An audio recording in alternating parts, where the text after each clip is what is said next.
Attorney Osborne. How are you? I'm doing good, sir. All right. All right. Thank you, everyone, for joining tonight's Health and Human Service Committee on December 6, 2021. Today, we are being broadcast on HPA-TV, Comcast, and Frontier Government Channels 96 and 6032. It'll also be streamed via hpa-tv.org, the HPA-TV Facebook page, and HPA-TV's Roku TV, Apple TV, and Amazon TV apps. It'll also be rebroadcast and made available on the HPA-TV YouTube channel. So let me go ahead and introduce everyone on the team. So I'll start with myself first. My name is Nick LeBron, the Chair of Health and Human Services. And I'll first acknowledge Councilwoman Rossetti, who is a voting member, Councilman John Gale, who is also a voting member.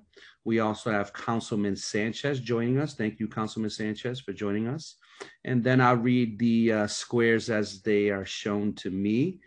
First, also, let me introduce Director Liani Arroyo and Attorney Osborne from the Corporation Counsel Office. So also appearing with us today is Mary Cochran, Valerie Bryan, Angela Colantonio. Are they good with that? Okay, good. And then Stephanie Robles and Martha Page. So thank you all for joining us tonight. So we'll start with the first agenda item, and that's the mayor's recommendation to the committee of Stephanie Robles to the Food Policy Commission. And so normally what we like to do is introduce all the folks that are going to be placed on the committee. So, and we just like to know a little bit about yourself, a little bit of background, and just let us know why you want to be on the commission. So the floor is yours, Stephanie. Hello. Thank you so much for having me here. Thank you, everybody. I'm so grateful to be here. So a little bit about myself. My name is Stephanie Robles, and I work with Reset in Hartford. And I run and facilitate the Hartford Culinary Collaborative, which is a group of 7 local organizations that each have their own unique service for food businesses and entrepreneurs to help them build sustainable businesses, sustainable and impactful businesses, food businesses in Hartford. And so my role is the food catalyst at Reset. And I also facilitate the food incubator program. And so part of this role is to support and uplift the food ecosystem overall. We specifically work with food businesses, small businesses in Hartford. And my history is also involved in policy and food policy. And so I am very much excited to be able to work with the Food Policy Commission as an official commissioner.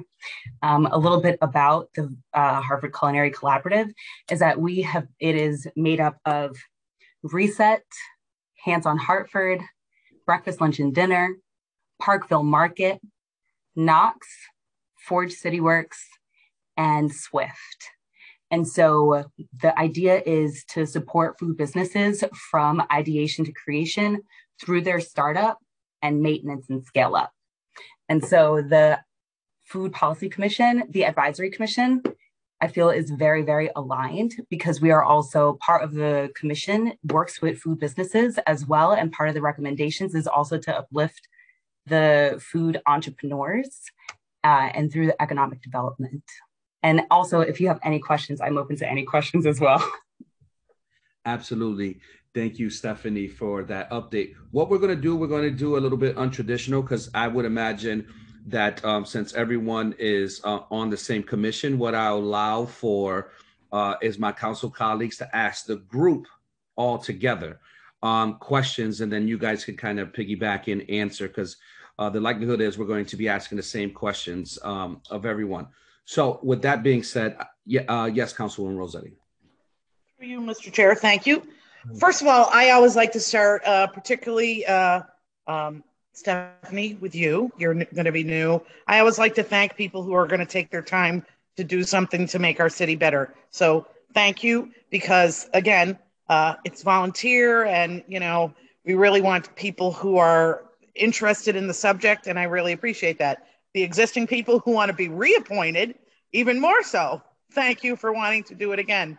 And as someone who, in my day job, we serve at the Open Hearth 120,000 meals a year. So understanding, and just going to Swift the other day and, learning some about what, the advisory council or the group you were talking about, really food is something that is oftentimes overlooked. The health of food, just the quality of food, not the quantity of food. And I really appreciate all the work that you do. And that's really what I have to say. So thank you. Thank you. Thank you, Councilwoman Rossetti. So I'll introduce the second resolution and kind of combine them together. Attorney Osborne, is that okay if we kind of combine them together? Are all the people being reappointed here? Oh, no. So no, all the people being reappointed are here, but we have someone being placed for the first time. Does it make sense for us to separate both of those? They were two separate resolutions. Because the only reason why I'm just thinking in terms of when the council, all of the council asks questions, we could kind of, ping pong it around to everyone and have folks answer however they deem, they feel with their responses. What do you think? If not, we can just do this one first and then do the second one next. I think that'd be permissible, sir. Okay. All right. Thank you, Attorney Osborne. So the next one is a resolution from the mayor to reappoint Martha Page, Valerie Bryan, Mary Cochran, Angela Colantonio, and Sophia Segarra Perez. So with that being said, if we could do a little intro on, I see Mary Cochran here first on my Hollywood Square. So Mary, the floor is yours. Thanks. I have been on the Food Policy Commission for 8 or 10 years. I've been in Hartford for about 25 years. I have a longstanding interest in food, which is at its heart, I believe, an issue of equity. And the numbers in Hartford are sometimes discouraging. 40% of us are on food stamps. A third of us live in poverty.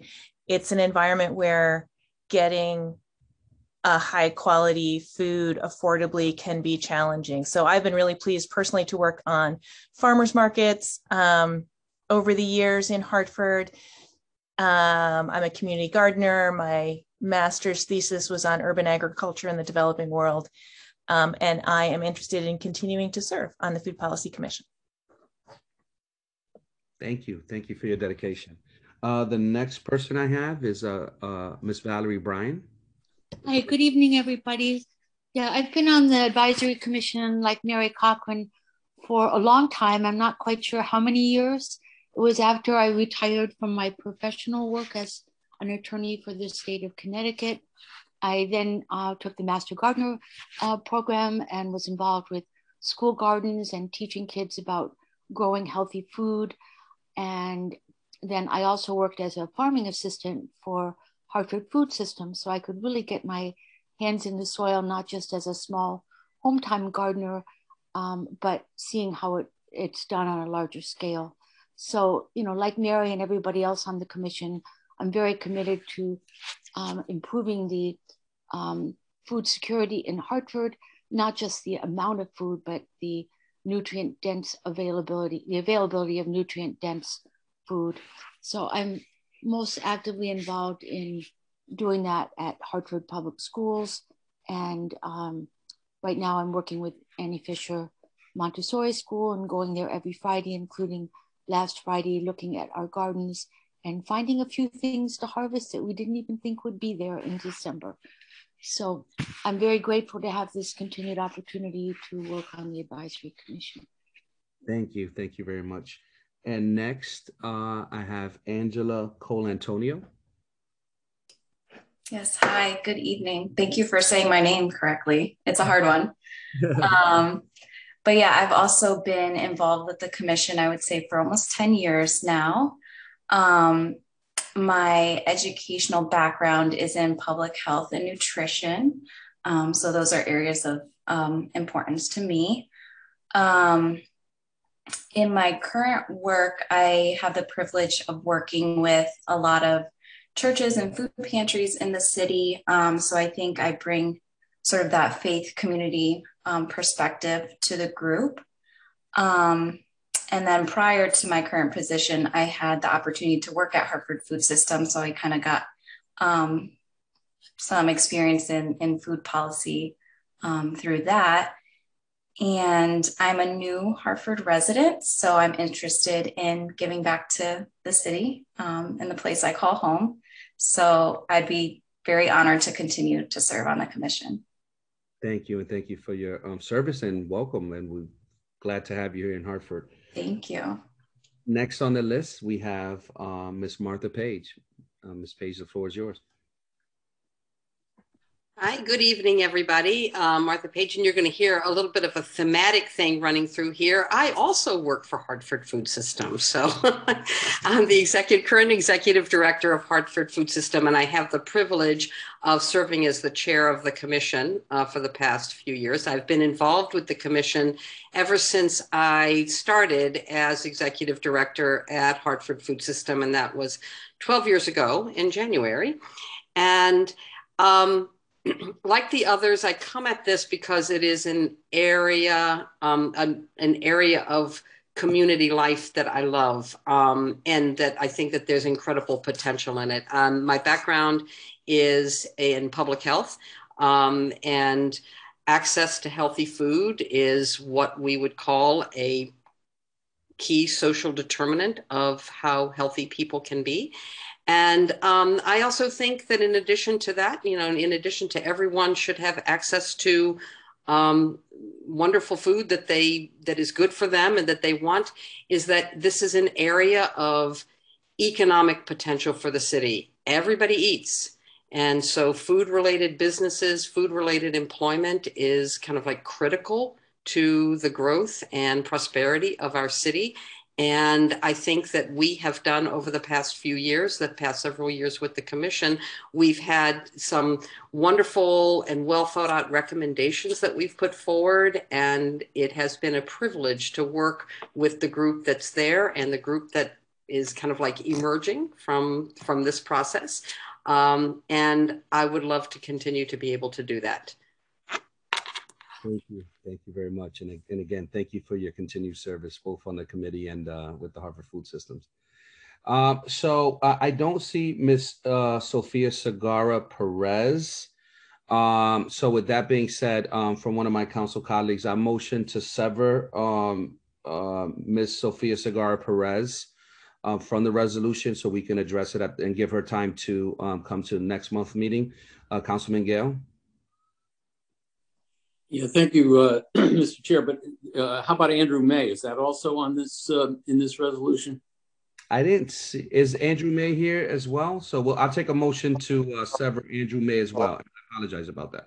No problem. I just wanted to make sure that I wasn't misreading the motion. So yeah. So I'll move that we sever the item 2 and just address the four current commissioners who are up for renewal and separate those out from Mr. May and I'm sorry, I'm missing the other name. Segarra Perez, Ms. Segarra Perez. Sorry. So I make that motion. And I'll second that. All right. We have a motion that's been made and properly second. All in favor? Any for discussion? Seeing none, all in favor say aye. Aye. Aye. Let the record reflect that the motion has been made to sever the second resolution on the Health and Human Services to allow for Sophia Segarra Perez and Andrew May to come and address the committee next month, so they can have their due time to speak to the committee. So with that being said, I'm sure my colleagues may have questions for the current folks. So I open up the floor to persons Rossetti and Councilperson Gale. Any questions? Yes, Councilperson Gale.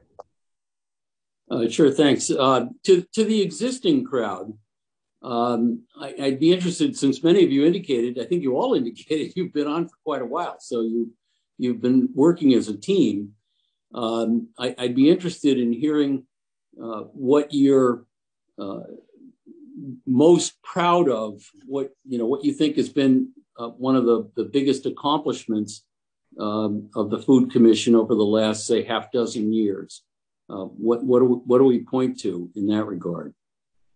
And jump in, anybody. I'll start, but I know that everybody will have something to say about this. There are a number of things. One of them is that I don't know how many of you are familiar with the report that we put out every year, but among volunteer commissions, I suspect that ours is among the best. We think we are. Okay, so we've got, we put in a lot of effort and research and time to make sure that those recommendations that we make to city leadership are well thought out. And, they have covered over time, they have covered a huge range of topics, of food-related topics. But I think that the thing that I am most proud of over the last year or so is that something that is still in the works and that we would love to see some action on, which is that we have the commission got together and a subcommittee of the group worked hard to come up with a revised ordinance. The ordinance serves its purpose, but it is got, it's been around since the beginning of the 90s. And we think that there is that it's time to re-energize the founding ordinance, or the kind of and the commission itself to have a stronger community voice. And so, working together as a team, we have put forward a proposal to rewrite the ordinance and to change the structure of the commission. And it's a beautiful piece of work, I think, that is still awaiting action. But I think that we were very pleased as a group that together as a group we could come to agreement about what that should say. Cool. Can't wait to see it. Does anybody else want to chime in? Well, I think through you, Mr. Chair, it was along the same kind of line. If somebody wants to add to that, in the sense that, and some people may debate you, Martha, about being the finest commission, but yay, food advisory. What are the things that have frustrated you the most, and what are the things that you get you the most excited? Anyone? I will speak for myself in that I am excited by the potential right now for food businesses. The pandemic has been hard on restaurants in particular, but where we are in Hartford, with recommendations coming in for the regional market, I think the regional market has a lot of potential for economic growth in the city. I think that the Culinary Collaborative and the work that Steph is promoting to help food businesses get started and get a higher percentage of those businesses to remain in business and be successful. And I think that the Parkville market, for example, demonstrates that food, and especially ethnic and cultural food, which we have in spades, is a huge advantage that we can make more out of that for the city. 100,000 people a month to the Parkville market, and more in the summer. Yeah, it's awesome. You can tell by the parking. Right? Much better to walk there. If you can walk there. All right. Any other questions from my council colleagues? Well, Mr. Chair, I'd love to hear from Val Bryant or from Angela. So let's give them an opportunity to say something in response to both mine and Councilwoman Rossetti's questions. Absolutely. Well, thank you both. I guess what I'm most proud of is also what I'm most frustrated about, and that is we've had a recommendation to have a garden at every school in Hartford, and we're not there. But we're making progress, and there's a lot more interest in that and discussion about, well, how can we do it? And now there's also a Farm to School collaborative grant through state legislation that I helped work on that will enable schools to apply for grants for hands-on learning and connecting with farmers and so on. So it's frustrating, but it's also very gratifying to see the momentum in that regard. I'm also glad to see that the commission has been so successful in promoting farmers markets and getting SNAP benefit coupons available to people to shop at farmers markets. It helps in getting nutrient-dense food to people, fresh food, supporting local farmers, and letting people have a chance to try new foods that maybe they haven't come in contact with before.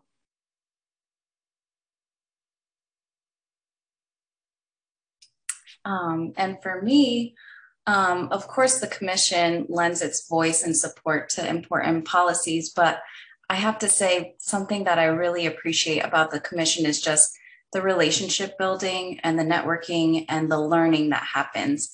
And I think all of us, you know, staying involved for so many years is a testament to that. And I think the flip side of that is that I wish there was an even broader representation of food system stakeholders on the commission and more people involved so that we can strengthen the work even more.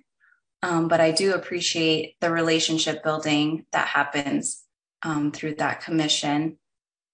Yeah, and I would also say, there was one other thing I was thinking of. Oh, and I appreciate that we celebrate the good things that are happening in the city. We do, you know, focus on issues and you know, challenges that need to be resolved or worked on, but we do a great job of every year celebrating the good things that are happening in the city. And I think we don't do enough of that.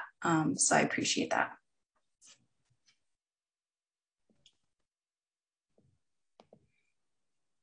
Thank you for that. I think everyone had a chance. So I'll ask my question and I kind of throw it out there to the group. And, the folks that were involved in when we went over the report kind of know the question I'm going to ask. I'm going to ask it again.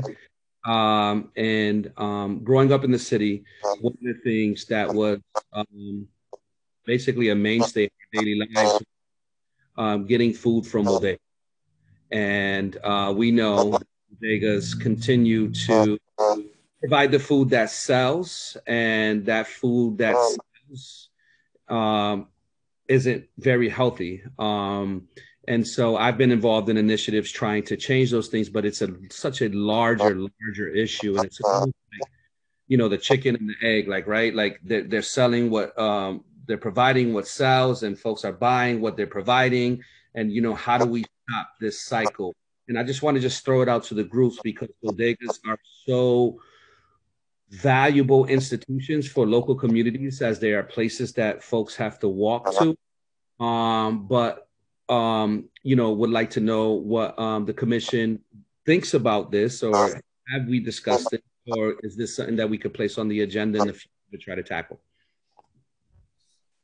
Well, I'll give that a shot to start with, and would love to hear others' perspectives on it. There's kind of like my overarching thinking about this is that in a 17 square mile city, we should be able to look holistically at the food retail environment. And that includes kind of like, you know, do we have enough high quality supermarkets? Do we have enough, and like, you know, are the C-Towns and Bravos operating to their potential? But also included in that is kind of like, you know, that the large number of corner stores that we have and bodegas. There is something that is in the zoning code on a staple foods ordinance, or that is, it's not called that specifically, but that there is a requirement, should we choose to do something about it in the zoning code, that would require grocers, people who label themselves as grocery stores, to carry a certain variety of healthier selections. The way that I believe that it is put in the zoning code was that it only applies if something changes hands. But I know that bodegas change hands on a fairly regular basis. I also know that if we are restricted in that way, that it would probably be possible to change it so that we weren't restricted in that way. So there are things that can be done, but my overall thinking on it and some of the discussions we've had at the commission is that looking at our food access environment in total, rather than this bodega or that grocery store or this regional market, it's kind of like, how do we look at this as an entire thing? And I think, like, and then understand where the gaps are and what we can do about them. But we do have some tools that can be brought to bear on this, but it would take will to do it. I appreciate that. Anyone else? Thank you, Ms. Page. That was great. Anyone else want to chime in? Ms. Bryan? Yeah, I think one of the difficulties with the bodegas is that if they're carrying fresh vegetables and fruit, they're on a very low margin if it doesn't sell, and then it rots, and what do you do with it? But if there's a way to have some sort of a buying club, so to speak, so that they don't have to buy a large number of whatever it is, apples, oranges, lettuces, and that can be shared, it might be able to make it possible to have that available, promote it, and then also not have anybody lose a lot of money. Thank you. Yes, Ms. Stephanie Robles.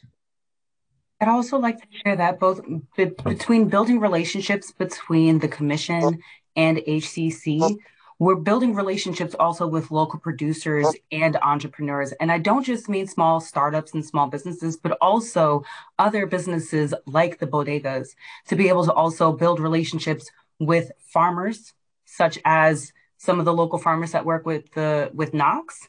And also we're building with other local farming groups like the I Got Next Farm Group and Microgreens to Life. So being able to have a relationship between, say, Microgreens to Life and the bodega would also provide an in-house type of, or within the city type of access for local and nutritious foods. Thank you. Seeing that no other comments, I just want to just give a couple statements and then we'll make a motion.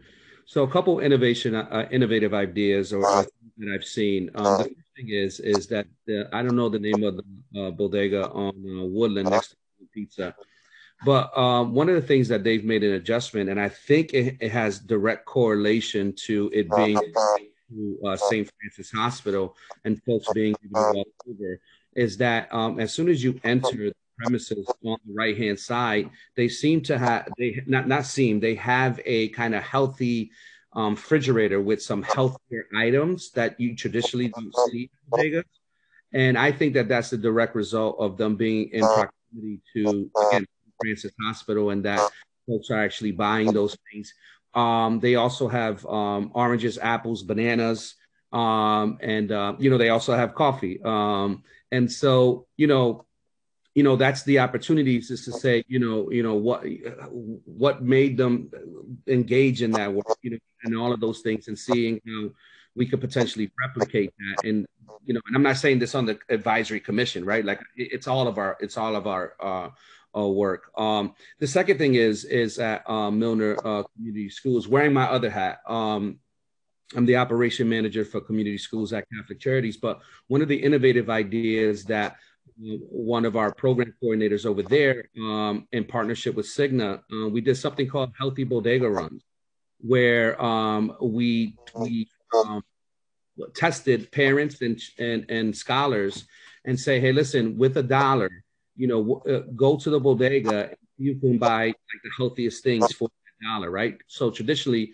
with $1, a young person would buy, a bag of Doritos, a chip, a quarter juice, and maybe some candy, right? And so we took that as a baseline, but then trying to change their spending habits and teaching them how to, look at labels and look at the back and kind of incentivize it through, like, Small incentives, nothing too crazy, but trying to change those behavioral patterns to show them that they can make a difference. So I just wanted to just throw that out there. Love the advisory commission whenever you have time to come see it in action at Milner School. And it's a wonderful thing. So with that being said, I'll take a motion. Yes, Councilman Gale. Yeah, thank you, Mr. Chair. And in the process, let me just make a comment or two. I certainly want to, as Councilwoman Rossetti said, we always want to thank all of our commissioners, people who step forward and volunteer their time to give back to the city. And in this case, I'm looking at 4 people who seem to have given, a total of 40 years or more at this point to the commissioners. So Stephanie, you can see what lies ahead for you. I hope this doesn't, make you run. Exactly. Yeah, so hang in there, but and clearly one of the common threads was the Hartford food system, and thank you, Hartford food system, for for all that you do. And Martha, you touched on something that we always like to express to all of our commissioners, and that is, we here at the council are here for you, so that if while you guys are meeting as a commission, if you determine, and indeed apparently you have, because you've put forward a new ordinance. So if there's something that you see that we as council can do that's helpful in advancing the common agenda, never hesitate to reach out individually to one of us, to all of us. That's part and parcel of what we're here for.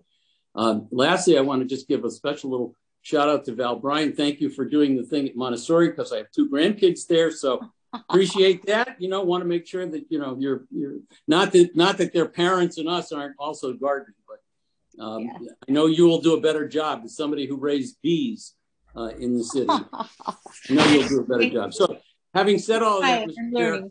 Chair, I make a motion that we it's a dual motion that we send back to council favorable recommendation for Stephanie as an appointment, a new appointment, and for our other 4 who are renewing. Second that. All right, motion has been made and properly second. Any discussion? Seeing none. All in favor say aye. Aye. I let the record show it was voted unanimously by all 3 council colleagues. So thank you all. Thank you to you all for all of your efforts and your continued efforts. Again, echoing Councilman Gale's, your need from us as a city council committee, whatever efforts that you need us to do, as they say in Spanish, a la orden, which means like whatever you need. So thank you all. You guys are welcome to stay, but the likelihood is you probably want to get on with the rest of your evening. Okay. Thank you. Have a good evening, everyone. Thank you very much. Thank you. Thank you, and have a good evening. Bye. I can't believe they didn't want to stay. Oh, Valerie's here. See? I'm going to leave. Oh, darn it. Thanks. Good night. Night, Valerie. Good night. All right, we'll take up the 3rd agenda item, which is a donation by the Village for Families and Children of $60,000 to the Department of Health and Human Services. So we have our highly esteemed Director, Liani Arroyo, here to discuss this. Director.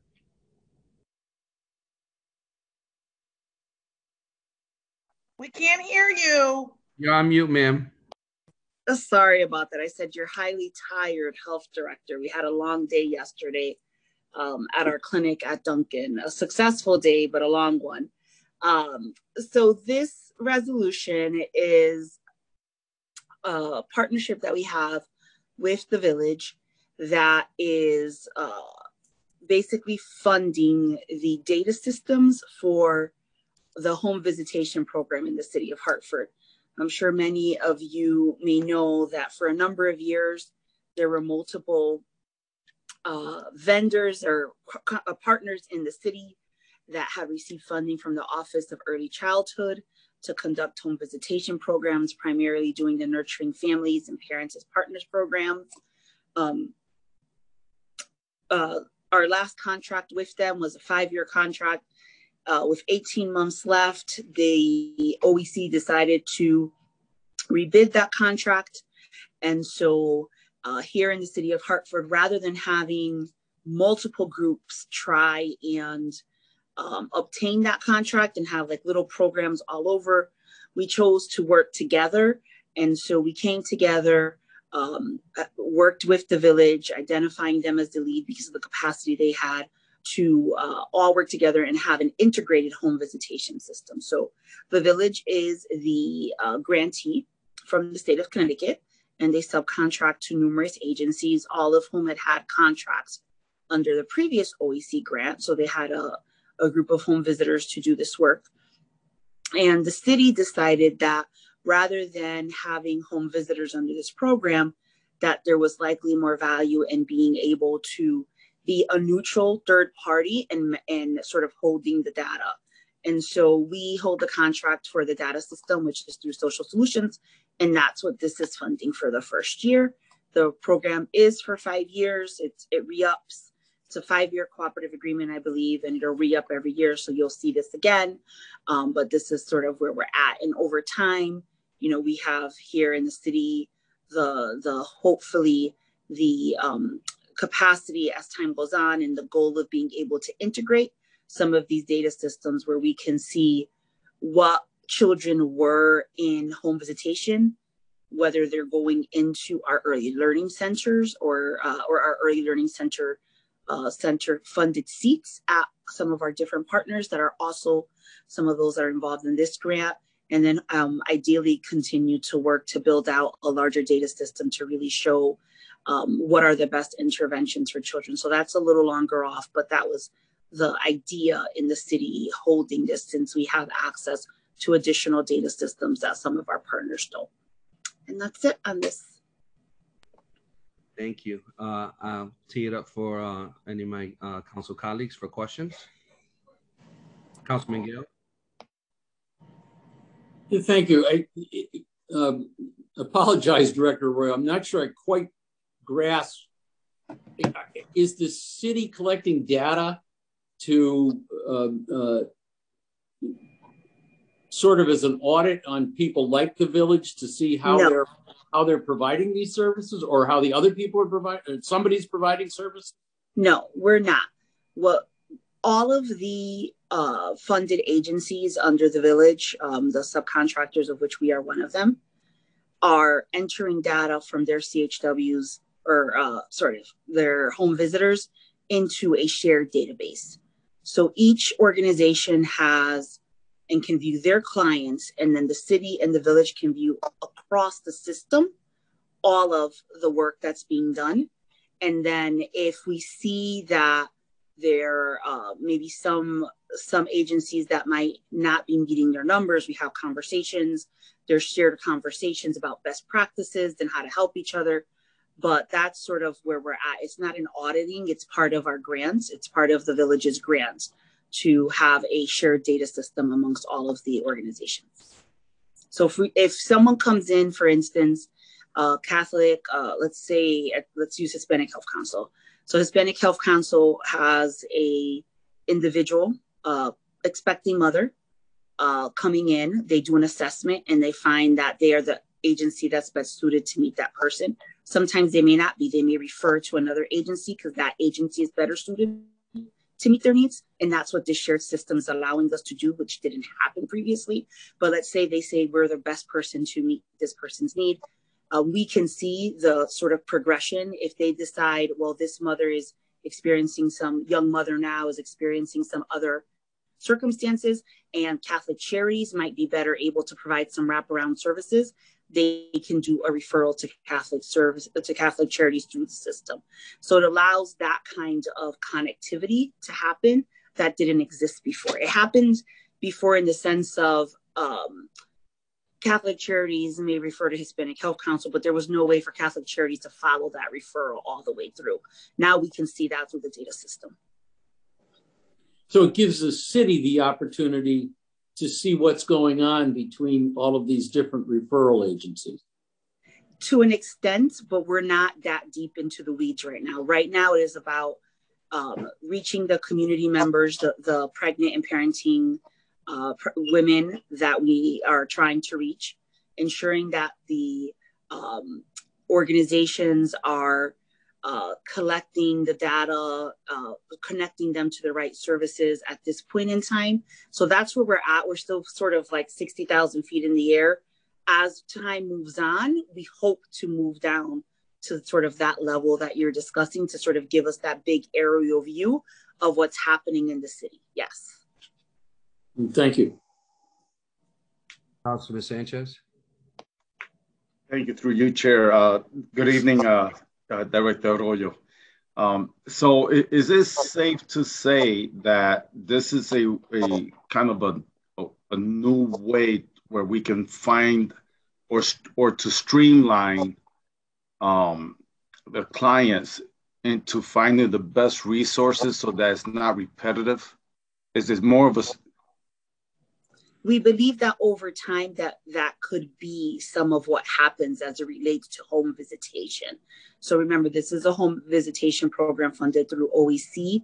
And what we have found in home visitation, at least in the state of Connecticut, is there is home visitation as it relates to health outcomes, and then home visitation as it related more child maltreatment outcomes. And then in between both of those, there were educational outcomes mixed in. And so we are, working together through even through OEC, which is really focused on child maltreatment and some school readiness. We're implementing and following some of the health outcomes as well.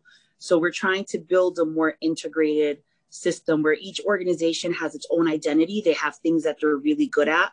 Other organizations are good at other things. And so it allows there to sort of foster a better sense of cooperation in the best interest of the child. Okay, and then with this, and thank you for that, Director. So with this process, will you be able to identify agencies that can be combined, consolidated together? That's not where we're at with this, and that wouldn't be our intended purpose. Okay. We're not looking at that as an outcome. We're not looking at that even as something that we've been talking about. The agencies we have are all, very well respected agencies that are working with us here in the community. And that's not a topic of conversation. We don't want to view this in sharing the data. It is a trust that had to be developed over time with these agencies. And we've done that. And when we're doing sort of quality improvement processes and things like that, it's not in a punitive way. It's really about building upon their strengths and helping those helping organizations become better at the work they do. But these are all really well-respected organizations already in the community that have a rather large footprint already. Okay, thank you. Councilman Rossetti, any questions? No? I have a question, Director, and I'm going to try to act like I'm a technology nerd. So I'm going to make an attempt at this question. What software platform data system are you guys using? So I believe it's in there. It's of Social Solutions. So Social Solutions, most of the organizations were already using a Social Solutions product. Most were using ETO, efforts to outcomes. And so we basically, we did some research. Sorry, my computer screen's on off. We did some research and essentially found that Social Solutions sort of offered up a more souped up version of ETO called Apricot 360. And so we invested in the infrastructure and the architecture to create a database and a system for the city based off of Apricot 360. So it is a sort of, comes from the box, but it's customizable. And that's what we did for the first part of this grant. Thank you. And so again, following up on that, I'm going to act like I know what I'm talking about. What I do know is with problems with ETO, just as an FYI, is that it's connected to Explorer, and its functions are maximized on Internet Explorer, and oftentimes that creates obstacles when it's trying to be used on Google, other platforms. And so there has been issues with other organizations around ETO because it's kind of connected to Internet Explorer. So just as an FYI, just for future reference. Well, this isn't ETO. It's Apricot 360, but it is a social solutions product. Okay, but it's not ETO. Well, if you could just ask the question, is it functional on Google? A lot of the newer companies use Google. They use the newer Microsoft Edge, you know, and so Internet Explorer, I don't even think they're updating anymore. And so I have run into that on occasions. But again, just I don't think, it hasn't come up. It has not come up for many of the home visitors. So I think it's likely working on those platforms, but I can absolutely ask. And again, just pretending like I know IT. All right, great. So with that being said and seeing no more questions, I'll take a motion. Councilman Gale. Move to send this back to council with a favorable recommendation. All right, motion has been made and properly second. Any discussion? Seeing none, all in favor say aye. Aye. Aye. Let the record reflect unanimously that the motion will be sent back to council with a favorable recommendation.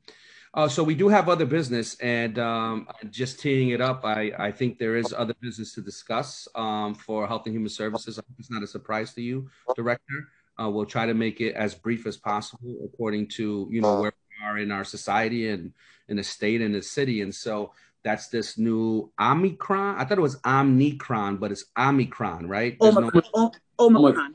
And so I want to kind of tee up the floor. Just you could give us, you know, high level. You don't have to engage, but just, you know, just give us enough to make not only the council people here and the people that are listening, you know, enough information to make us dangerous. And what I mean by that is in our decision making and making informed decisions. So not, you know, whatever you think we should know. So I think the biggest thing to know with Omicron at this point in time is that the vaccines are showing protection against this variant.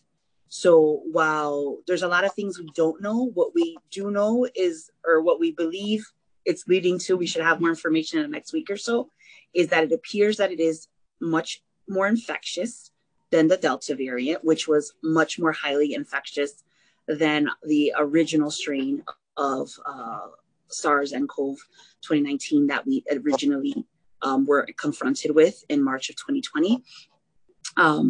We do not know if it's more virulent at this point in time. What we're hearing from the scientists is that it does not appear to be more virulent, meaning that it causes more severe disease. That does not necessarily seem to be the case at this point in time. There's a little bit of a difference of opinion about that, but most of what's coming out at this point is leaning towards it does not appear to be more virulent. Similar to Delta, we were concerned that that could be the case. And while Delta was more infectious, it at this point in time does not and has not been more virulent.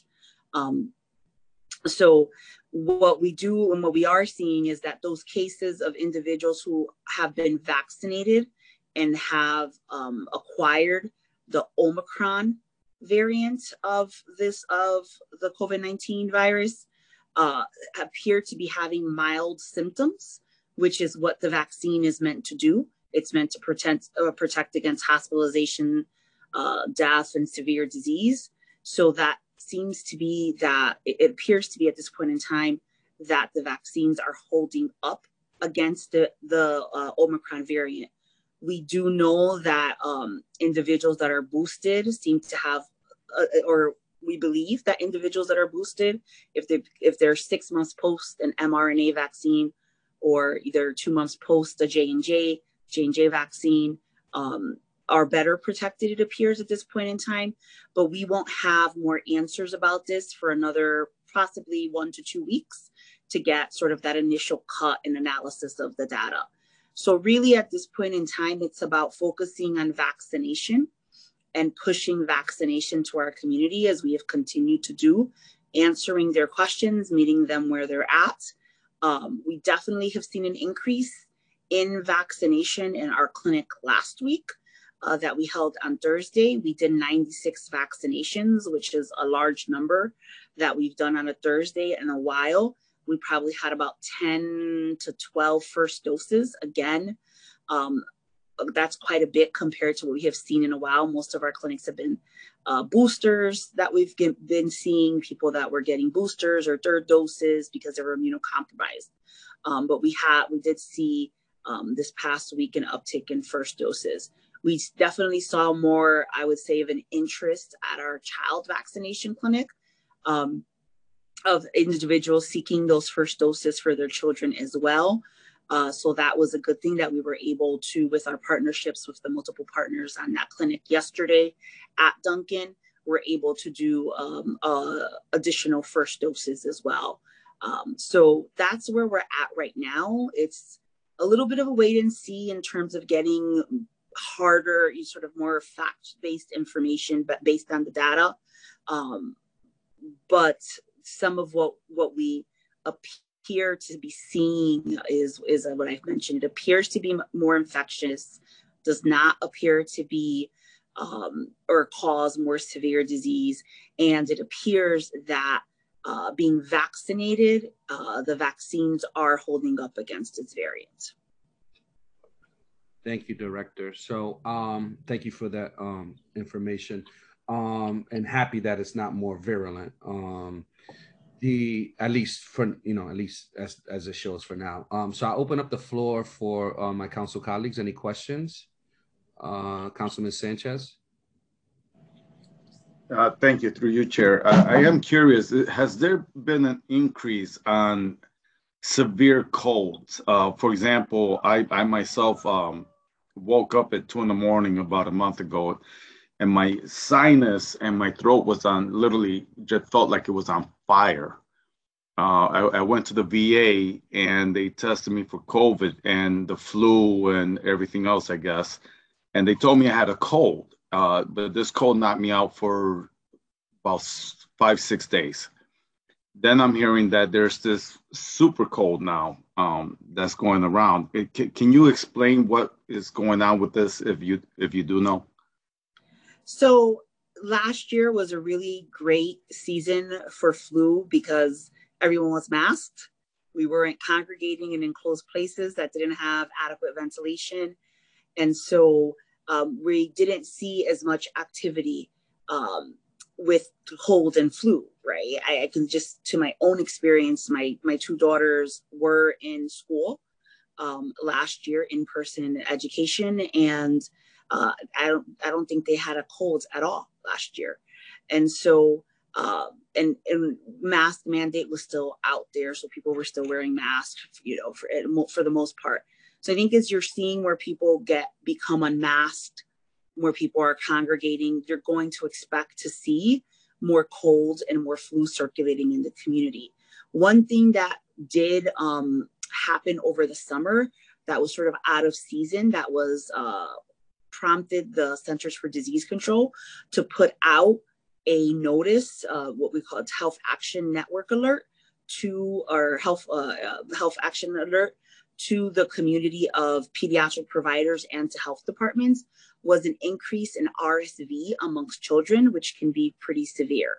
So it's an infection, it's a virus that can strike children. It's very similar to the cold, causes difficulty breathing.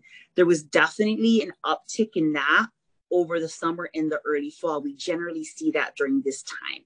So I think what your experience is probably a lot of folks' experience. We don't have the hardcore data on this yet, but we do know, at least on the child side, the incidences of RSV did peak and much more earlier than they normally do. So I think, as for most people, you're saying, well, I'm vaccinated, I don't need to mask up. Masking up, if you look at other cultures, if you look at some of our Asian cultures, masking is a part and parcel of what they do. You feel a tingle in your throat, you mask up. You cough, you mask up to protect others. And so as we're taking these masks off, your body's probably feeling some things that wasn't exposed to last year in the same way that this year.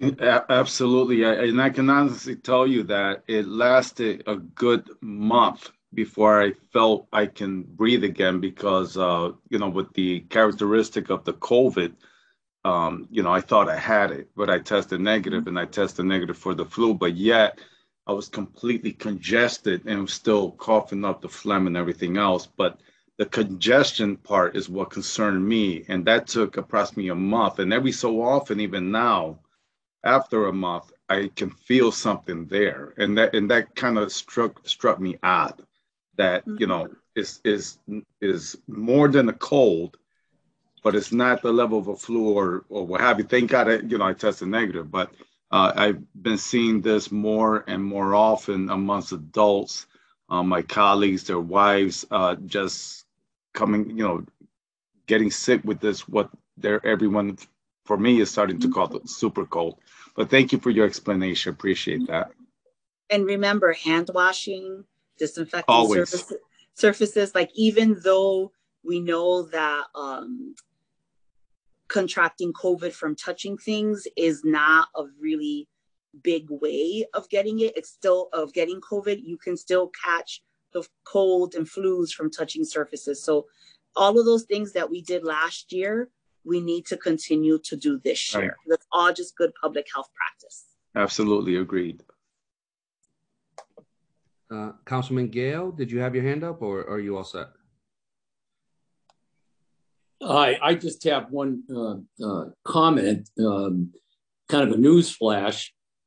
Some of you may have heard this, but my understanding is New York City today announced that you have to be vaccinated to work. So this, I think, is pretty dramatic. My understanding is that affects, as we were talking earlier about the corner bodega, that this affects the corner bodega all the way over to Goldman Sachs.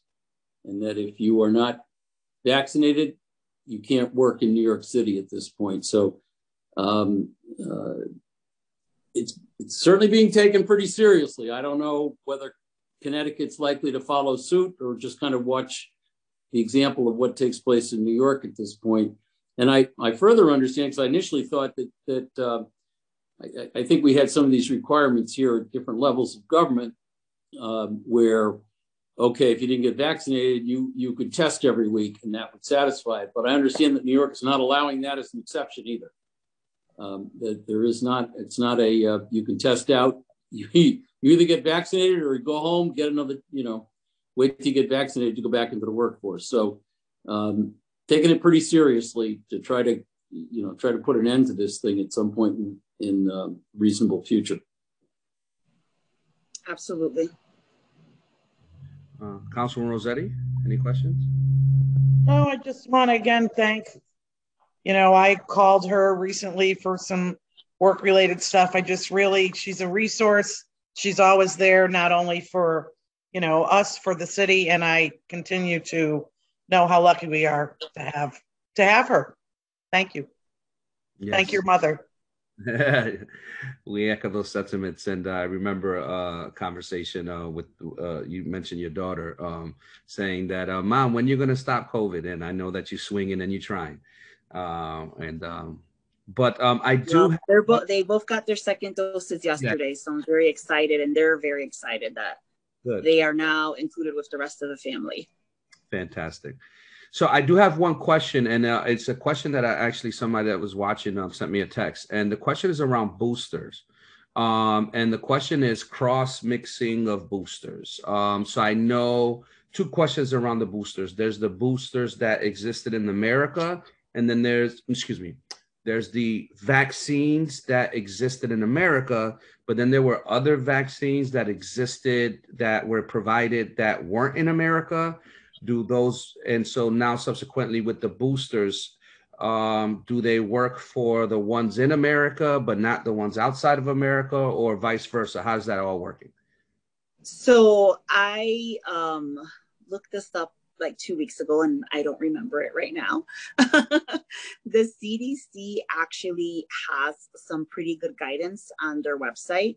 So I would encourage that individual, if you're talking about other vaccinations that are not approved by the FDA here. We do, and we have encountered those. Normally, when I look at those vaccination cards, I go to the CDC to determine what's the best course of action. And it is dependent on the actual vaccine that they were vaccinated with. There is a WHO list of approved vaccines. And so we use that as a guide. So it would depend on that vaccine that they originally got in the country of origin. So we have seen that. But again, like I said, we do look at the CDC website just to make sure that we are following their guidance. And some, originally it used to say we start them all over again with one of our vaccines. That recently has changed depending on the vaccine. So that's very highly dependent on the vaccine. Thank you for that. Councilman Gale? Yeah, just to follow up on that, and I'm sure Director Arroyo can confirm this, my associate went and got his booster over the weekend, and he has J&J. He had just one shot, and that was the J&J. And he was told that if you had the J&J, they're encouraging you as a booster to get either Moderna or Pfizer. In fact, I think he said that even J&J is saying that they think you'll be better protected if your booster comes from Moderna or Pfizer. With respect to Moderna and Pfizer, it doesn't matter which one you got initially.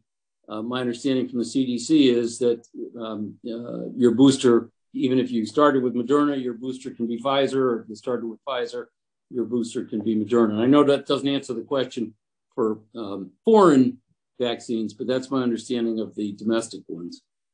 So yes, the CDC, the Advisory Committee on Immunization Practices, ACIP, did sort of put out there, you probably should stay with what you received, but they did not ban or say that you couldn't mix and match. So you're eligible to mix and match if you would like. We have seen some individuals that have gotten J&J that want to stick to J&J. They like the J&J profile. It is a different type of vaccine than the two mRNA vaccines. We've had individuals that were chasing Pfizer. That seemed to sort of be the vaccine of the moment. Everyone wanted Pfizer. And now, because of the data, switched over to Moderna for a booster. We've had people that have gotten Modernas that have switched over to Pfizer. So it really is up to the individual as to what they would like to get. We don't, other than if you are a young man, I think it's between the ages of 12 and 20.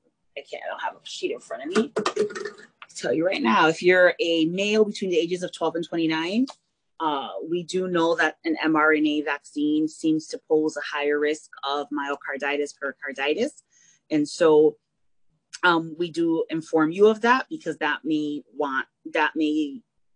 make you decide that you would like a J&J booster instead.